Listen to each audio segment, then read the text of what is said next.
Lo que nunca habría que decir de Giuseppe Rivera es aquello de Byron de que su paleta estaba alimentada con la sangre de todos los santos, ni creer la leyenda negra que Parrino difundiría en el siglo XVIII. Para aplastar la obra de Domenichino en aquella ciudad, hizo luego su manera más fuerte con los colores de Caravaggio, y tanto fue el éxito y honores que alcanzó que se convirtió en algo típico la figura de Bartolomés despedazados, Lorenzos asados, Estebanes lapidados, Ixiones en las ruedas, Ticios destrozados, Tántalos atormentados y operaciones trágicas similares, con las que dio fundamento a las bromas que se hacía en Nápoles.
Sí, a Nápoles, posesión por entonces de la corona española, se dirigió Rivera desde su ciudad valenciana de Játiva, hacia el 1616, con unos 25 años, no sin antes haber pasado algún tiempo en Parma y en Roma, por supuesto, de donde huyó de sus acreedores. Su llegada al virreinato no fue muy brillante, si nos fiamos de la descripción que de él hace un coetáneo. Va mal vestido, con su rodilla de velludo raída, las calzas agujereadas y los zapatos de terciopelo rotos, que contrasta con lo que más tarde se afirmaba de él. Mostraba gravedad en el porte y en el trato, incluso con personas de alta condición y autoridad como los virreyes.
En Roma, como no, quedó totalmente seducido por la pintura de Rafael de Urbino, pero el divino tenía demasiados seguidores que abrumaban el arte cortesano con un manierismo difícil ya de soportar.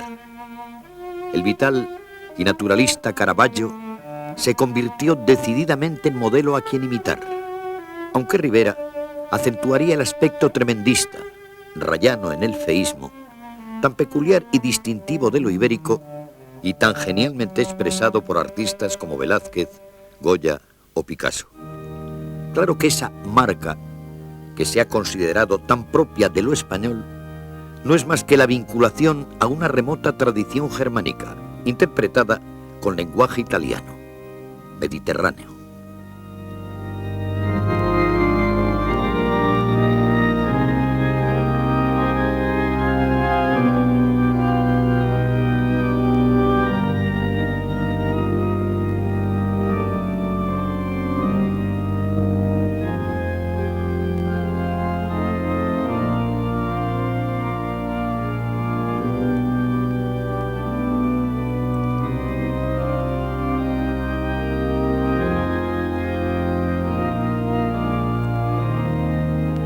Rivera, aun dentro del llamado tenebrismo, es de un espíritu mucho más cosmopolita que sus contemporáneos españoles.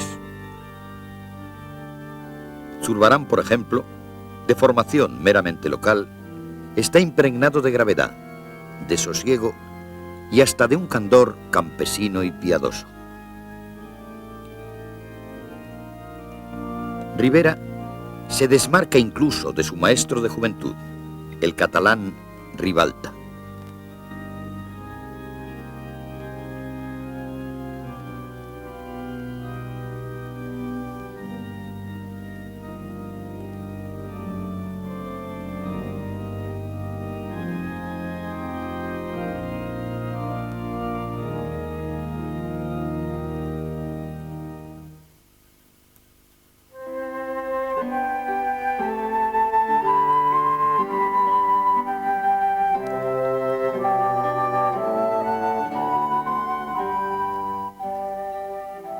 Y mientras en la Escuela de Madrid Carducho hace un manierismo reformado, en Sevilla Pacheco no pasa de ser un rudo venecianista. Habrá que esperar a Velázquez para ver algo realmente nuevo.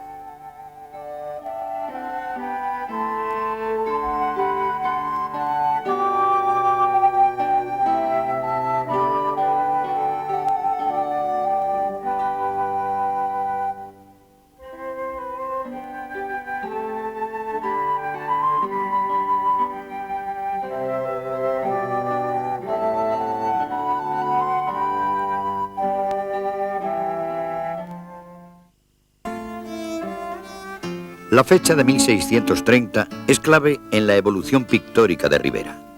En ella tiene lugar el encuentro con Velázquez, 10 años menor que él, pero figura insustituible del barroco español y europeo. Los dos pintores coinciden en una fuerza especial para captar el espíritu de su época, la pasión, la tristeza, el escepticismo y no se sabe qué fatídica alegría de una España en decadencia, empeñada en imponer a la política europea un orden vertical, a partir del papado y el imperio, por los caminos de un belicismo a ultranza, por los caminos erráticos del favoritismo, la burocracia, la corrupción y la soberbia del antiguo esplendor. Esos tipos de la calle que Rivera, en consonancia con Velázquez, utiliza para representar a filósofos o fabulistas, corresponden más bien a la imagen del pícaro vagabundo que mantiene una lucha irónica y cruel por sobrevivir en una sociedad llena de prejuicios. No en vano, la literatura picaresca fue posible en España. El pícaro no es más ni menos que el personaje antagonista del caballero, del hidalgo empecinado ridículamente en su honor, en la apariencia hipócrita y falseada de su realidad.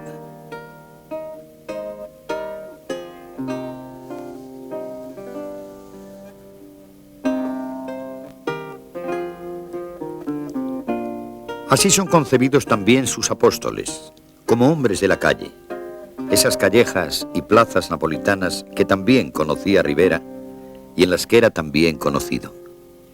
Sus modelos son los protagonistas de la marginalidad en todo su espectro social, mercenarios de todos los campos de batalla, mendigos, vendedores ambulantes, pobres pescadores, estafadores profesionales.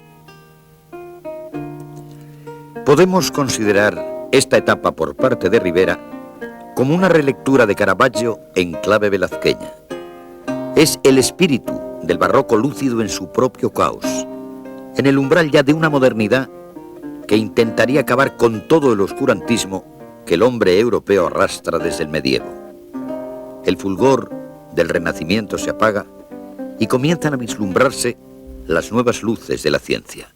Galileo, Descartes, Locke están a punto de tomar el relevo.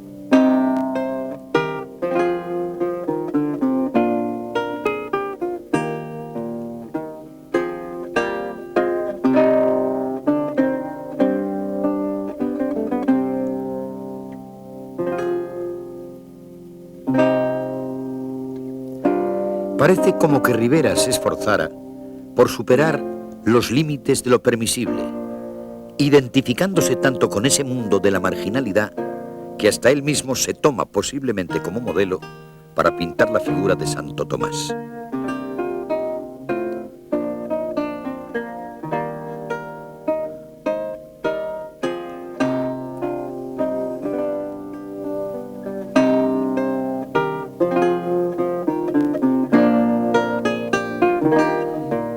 En esta serie del apostolado, San Andrés es la magna obra que supera a todas las demás. Las posibilidades de la luz utilizadas por Rivera y el análisis plástico del viejo pescador la configuran como una de sus obras maestras. Y, como superando la contradicción, el mismo Vaticano reconoce su genialidad y le nombra académico romano, además de otorgarle la Cruz de Caballero de Cristo, galardón máximo al que puede aspirar un artista.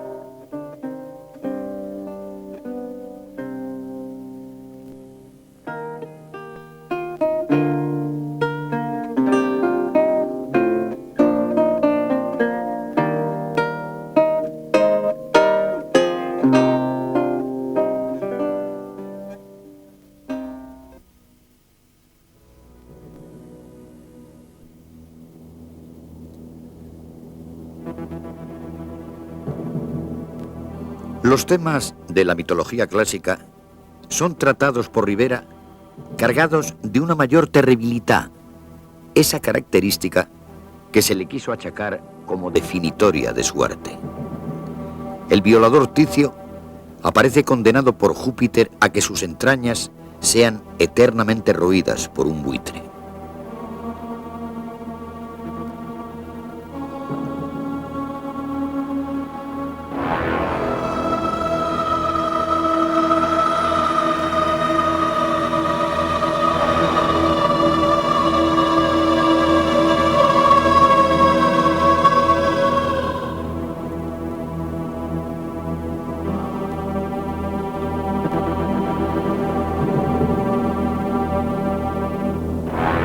Junto a Ixión, atado a la rueda ardiente, forman parte de una serie sobre las furias.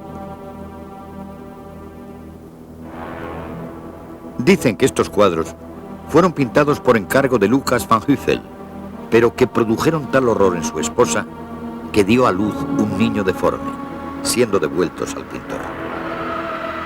Esta anécdota debió de contribuir a la fama de sanguinario atribuida a Rivera, que luego los románticos se encargarían de exacerbar.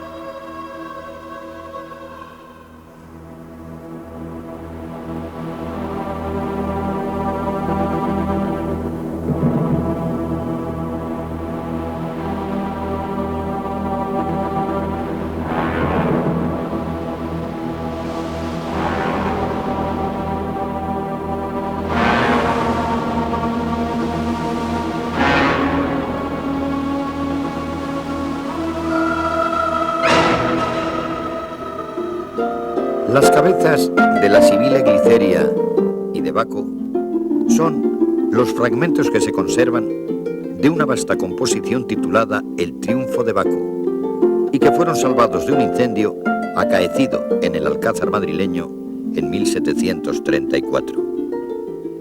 por su tratamiento, parecen tener una cierta similitud con el sileno ebrio de Capodimonte en cargo del duque de Alcalá.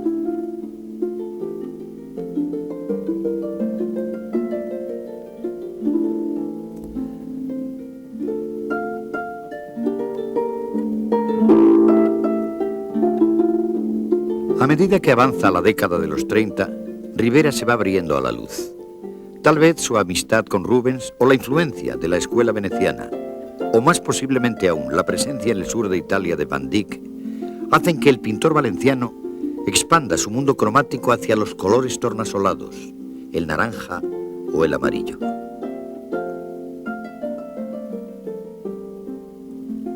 En el culmen de esta nueva vía destaca una Inmaculada poblada de niños y jóvenes de extraña belleza, que para algunos críticos es la obra religiosa más importante del barroco español. Aunque esta versión, que se encuentra en el Museo del Prado, es una copia, en tono menor, del original del convento de las Agustinas de Salamanca.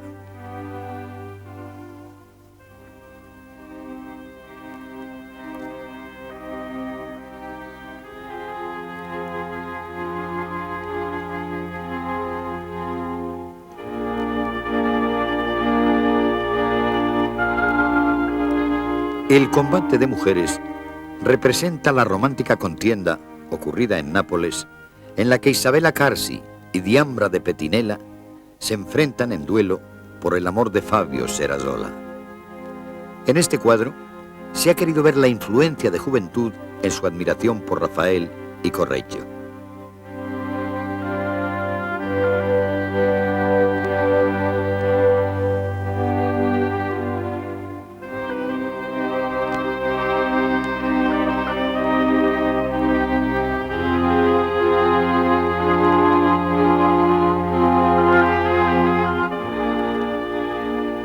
En esta apertura a la luz, una de las obras más conocidas es la de la Trinidad, con una composición que se organiza a base de diagonales curvas, procedimiento muy habitual en Rivera. El esplendor de la parte superior del cuadro indica ciertas influencias de la escuela veneciana. Esta interpretación de la Trinidad con Cristo muerto tuvo sus intérpretes en el siglo anterior al de Rivera, intérpretes tan significativos como Miguel Ángel, Durero y el Greco, consiguiendo así una visión más humanizada del dogma.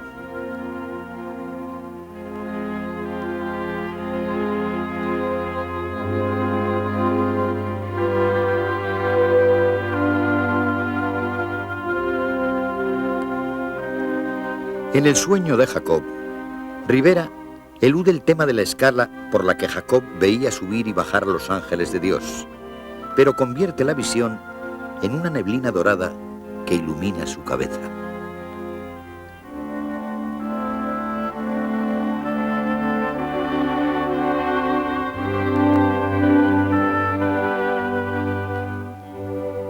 Y ya en el San Sebastián, Rivera tiene la capacidad de liberarse del tenebrismo con esta figura ya a plena luz, y que pone de manifiesto las afinidades del pintor con la escuela de Bolonia en la búsqueda de la armonía y plenitud de la forma.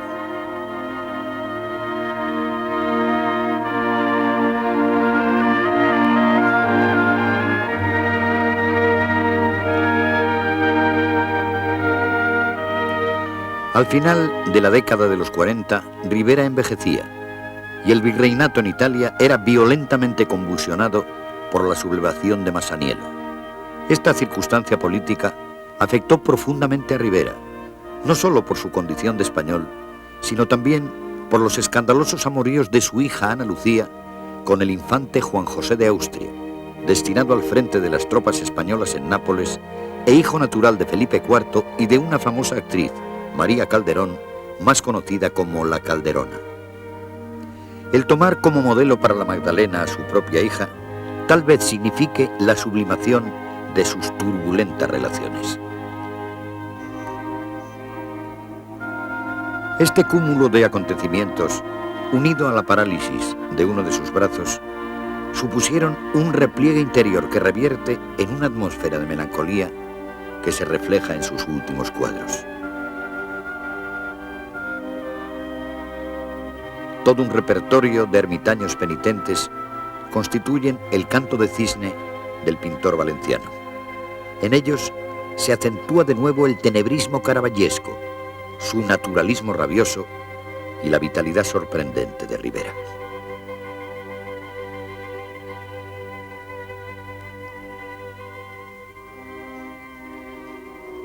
En el umbral de esta última etapa, Ribera pinta una de las obras que se han considerado como de mayor prestigio en el Museo del Prado de Madrid. Hasta hace poco tiempo, se creyó que el cuadro ilustraba los momentos preliminares del martirio de San Bartolomé. Sin embargo, las investigaciones iconográficas realizadas por Darby han permitido reconocer que se trata del martirio de San Felipe, extraño tema dentro de los martirologios, aunque el tema real que vertebra toda la obra es el portentoso estudio del desnudo del mártir, en el que Giuseppe Ribera patentiza espléndidamente su dominio. El 3 de septiembre de 1652 muere en Nápoles el valenciano Ribera, no sin añorar su tierra natal, pero en Nápoles hasta el final, con las ideas muy claras al respecto, ya que al ser interrogado por Giuseppe Martínez en relación a esta decisión, Ribera responde tajante: queridísimo amigo, personalmente tendría muchos deseos, pero sobre la base de la experiencia de muchas personas bien informadas y veraces, me siento impedido de hacerlo por el hecho de que, si al primer año sería recibido como un gran pintor, al segundo nadie haría más caso de mí, porque viéndome personalmente, terminarían por no sentir más respeto por mí. Pienso que España es madre piadosa para los extranjeros y crudelísima madrastra para sus propios hijos. Por lo tanto, me quedo en esta ciudad donde reino muy bien acogido y estimado. Mis obras se pagan a mi plena satisfacción y puedo probar la justicia del proverbio que dice: quien se encuentra bien, no se mueva. Ribera no solo pervive entre nosotros por méritos propios de gran pintor, sino de gran maestro. De sus alumnos directos o indirectos, toda una pléyade de artistas destacaron en la historia pictórica de Italia. Los hermanos Francasano, Stangione, Guerchino y sobre todo Lucas Giordano son tributarios a su magisterio. De Francia no podemos olvidar a Vignon, Ribot, Bonnat e incluso Manet. En España, la pintura posterior no pudo olvidar al Ribera pintor o grabador. Desde Velázquez a Goya, pasando por Zurbarán, Cano, Murillo, Carreño o Claudio Coello, todos llevan la impronta del maestro indiscutible del gran barroco español y de la escuela napolitana.